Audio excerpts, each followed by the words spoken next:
San Juan is one of my favorite Caribbean port stops, and in today's video, I'm going to be showing you literally start to finish what you can do in a single day on a port stop in San Juan. So let's roll those intro credits and get on with it.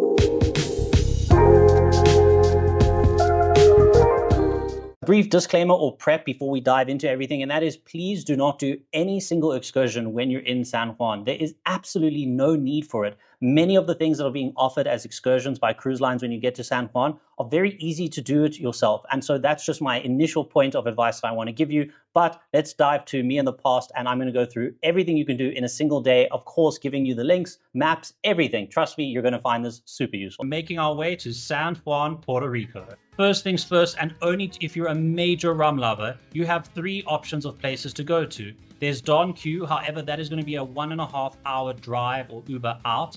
And of course, you then got to come all the way back, and you've got your time that you're spending there. So I just don't recommend it if you're coming in just for the day like you are on a sailing. To compromise, there's Ronda Barrilito, which you'll probably get offered as an excursion. They're about a 19 to 20 minute Uber drive or whatever, just from the port. And I would rather recommend that you go there if you're a major rum lover than to Don Q, just given time constraints. And definitely, whatever you do, don't go to Casa Bacardi. It's not that I have anything against the people there. I thought the staff when I went there were unbelievable, but it's very Mickey Mousey, it's very over the top, commercialized, and it just doesn't feel authentic whatsoever. Plus, I just think their rum is pretty bad. So that's that. Just don't go there, okay?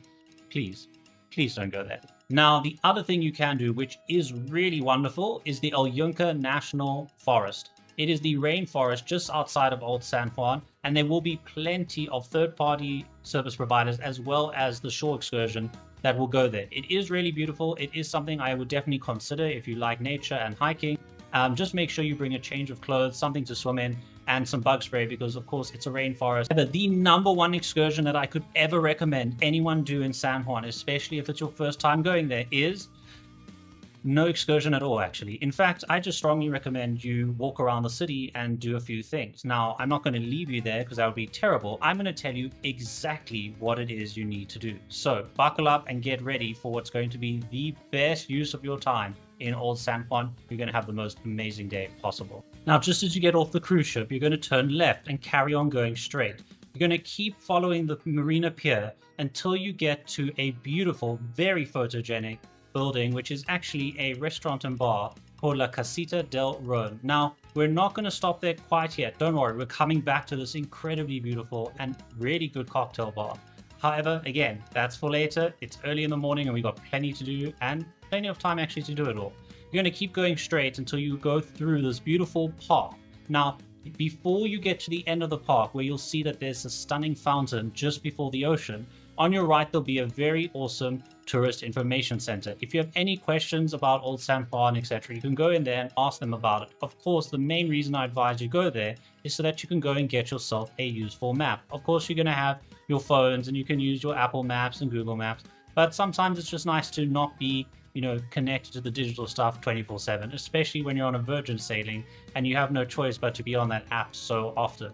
Now, moving on, you're going to keep following this path until eventually you're going to get to an opportunity to turn right and go uphill, leaving this lovely perimeter walkway that you've been on this entire time.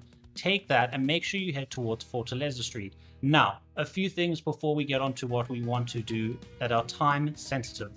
Prior to getting to San Juan, I recommend you contact the government of San Juan, specifically La Fortaleza. I will put a link down below for you to access that. Now, they offer free tours of La Fortaleza, which is the official state residence of the governor of Puerto Rico. Not only that, it's where visiting heads of state like the President of the US, Prime Minister of the UK, and so on and so forth, will also go and stay in the guest house when they're visiting for official duties. It's incredibly beautiful, has tons of history, has some amazing photo ops for you as well.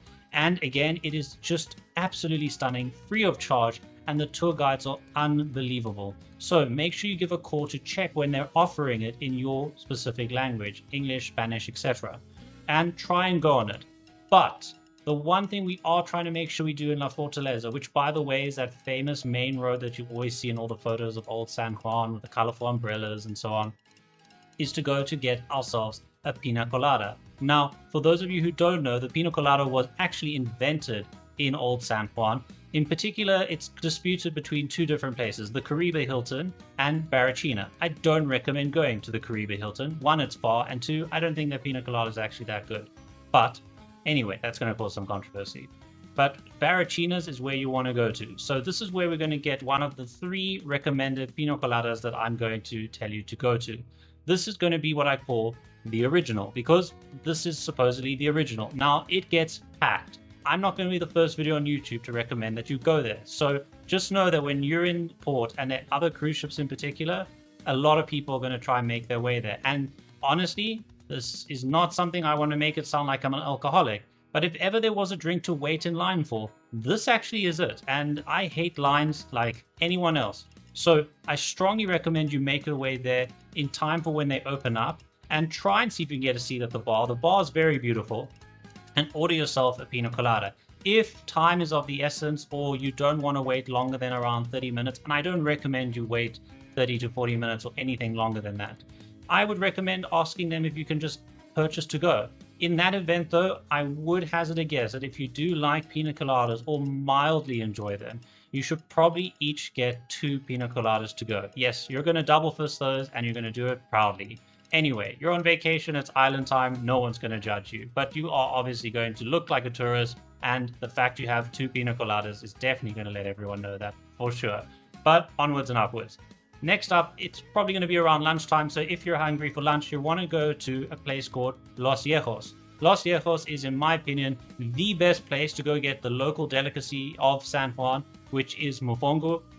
It is absolutely delicious. I strongly recommend the skirt steak mofongo. And on that note, they actually do a really, really good pina colada, but it's going to be more similar to what you've had outside of Puerto Rico. Having said that, it is still, like every pina colada you're going to have in Puerto Rico, going to be as if it's from another galaxy. It is just so much better. And this one, again, is going to be more familiar. So I like to consider this one as the standard. Once you're done there, we're going to head to the first of 2 forts in Old San Juan, Castillo San Cristobal. Now, when you buy your day pass there, please be aware it should also include the visiting of the second fort, which you're going to make your way to right after you're done here, which is Castillo San Felipe del Moro. Now, after taking in all the rich, amazing history of both these incredible forts, and of course getting some incredible photos with all the amazing vantage points, you're going to make your way to Chocobar Cortez. Now, whilst Chocobar Cortez is not unique to San Juan, they do have locations elsewhere in the world. I would strongly recommend, but only if there is not a significant line. Again, don't wait longer than 10 minutes for this place. But if there isn't a line, go inside and make sure you order yourself one of the incredibly delicious items off their menu. However, if it is really busy and it's not worth waiting, because quite honestly on a cruise ship day, the line can wrap around the block for ages. Just around the corner is an incredible bar and the location of our 3rd and final pina colada that you need to try whilst in Old San Juan, and that is the Cave. Now, the Cave mostly does tapas and cocktails, and we're only going there again for the 3rd and final pina colada that I want to recommend to you, and that is their screw colada. It's probably going to be the sweetest to you out of the 3 we've tried. So remember, originally we were at Barrachina and we had what I call the original. Then you were at Los Viejos and had what I'd say is the standard. And now we're at the Cave. And at the Cave, we're getting the screw colada, which is what I'd say the modern twist. It is delicious, and again, like nothing you've ever tasted before, completely different between the other 2 pina coladas that you've been recommended by me so far.